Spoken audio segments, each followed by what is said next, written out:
রক্তের কোনো সম্পর্ক নেই, তবুও অজানা এক মানুষের মৃত্যুর খবর শুনে হৃদয়টা এমনভাবে ভেঙে পড়েছে।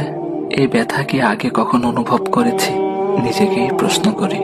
সব সম্পর্ক রক্তে বাঁধা থাকে না। কিছু মানুষ না জেনেই, না চিনেই হৃদয়ের সবচেয়ে নরম জায়গায় স্পর্শ করে যায়, আর চলে গেলে রেখে যায় নামহীন এক দীর্ঘ কষ্ট।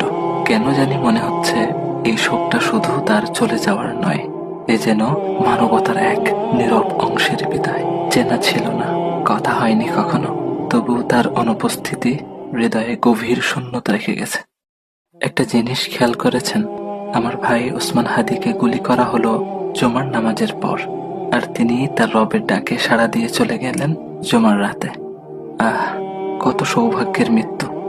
আল্লাহ সুবহানাহু ওয়া তাআলা আমার ভাইকে শহীদ হিসেবে কবুল করুক, জান্নাতের উচ্চ মাকাম দান করুক, শোকাহত পরিবারকে ধৈর্য ধারণ করার তৌফিক দান করুক।